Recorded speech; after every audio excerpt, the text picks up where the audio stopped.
जय भीम नमो बुद्धाय। क्यों कर रहा है? इसके अलावा मुझे ये भी उम्मीद नहीं थी कि सर गोकुलचंद नारंग जैसे व्यक्ति ने मेरे अध्यक्ष बनाए जाने के विरोध में मंडल से इस्तीफा दे दिया है, क्योंकि मुझे खुद सर गोकुलचंद नारंग की तरफ से जो पत्र मिला था वह इस प्रकार है। 5 मोंटगोमरी रोड, लाहौर, 7 फरवरी 1936। प्रिय डॉक्टर अंबेडकर, जात पात तोड़क मंडल के कार्यकर्ताओं से यह जानकर मैं बहुत खुश हूँ कि ईस्टर की छुट्टियों में लाहौर में होने वाले मंडल के वार्षिक सम्मेलन में आपने अध्यक्ष बनना स्वीकार कर लिया है। यह मेरे लिए बहुत खुशी की बात होगी यदि आप लाहौर प्रवास के समय मेरे घर ठहरकर आतिथ्य स्वीकार करें, बाकी मिलने पर। आपका शुभ चिंतक गोकुलचंद नारंग। सच्चाई चाहे कुछ भी हो, मैं उनके दबाव के आगे नहीं झुका। लेकिन मंडल ने जब ये देखा कि मैं अपने भाषण को बंबई में ही छपवाने पर जोर दे रहा हूँ, तो मेरे सुझाव से सहमत होने के बजाय एक तार भेजा कि मंडल की ओर से आपके साथ व्यक्तिगत रूप से बातचीत करने के लिए माँ हर भगवान को बंबई भेज रहे हैं। माँ हर भगवान 9 अप्रैल को बंबई आए और मुझसे मिले तो मैंने देखा कि इस विषय पर तो वह कुछ भी नहीं कहना चाहते थे। सच तो ये है कि उन्हें भाषण की छपाई से कोई लेना देना नहीं था कि भाषण को बंबई में छपवाया जाए या लाहौर में। इसलिए हमारी बातचीत में उन्होंने इसका जिक्र तक भी नहीं किया। उन्हें एकमात्र चिंता ये थी कि भाषण में मैंने क्या कंटेंट्स लिखा है।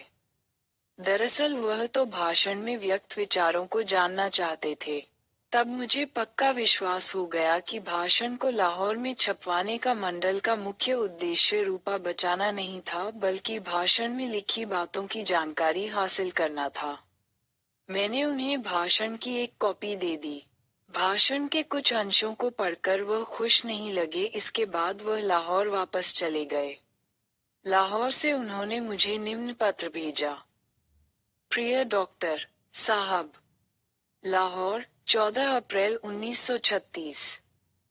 मैं 12 अप्रैल को बंबई से लाहौर वापस पहुंच गया हूं, लेकिन मैं तभी से बीमार हूं क्योंकि रेल में मुझे लगातार 5-6 रात ठीक से नींद नहीं आई थी।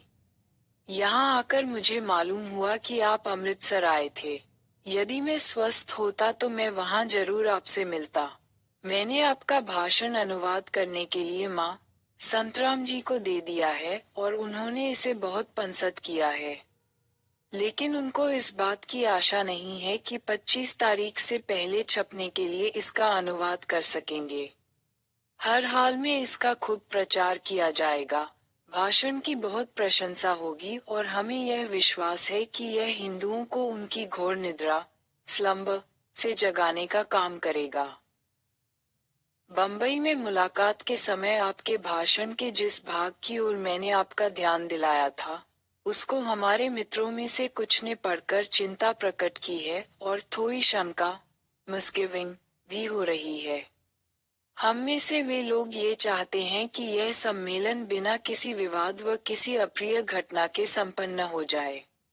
वे ये चाहते हैं कि इस समय कम से कम वेद शब्द को कुछ समय के लिए छोड़ दिया जाए। अब मैं ये बात आपके विवेक पर छोड़ता हूँ, लेकिन मैं आशा करता हूँ कि आप अपने भाषण के आखिरी भाग उपसंहार कंक्लूडिंग पैराग्राफ में ये बात स्पष्ट कर। 7 जय भीम नमो बुद्धाय।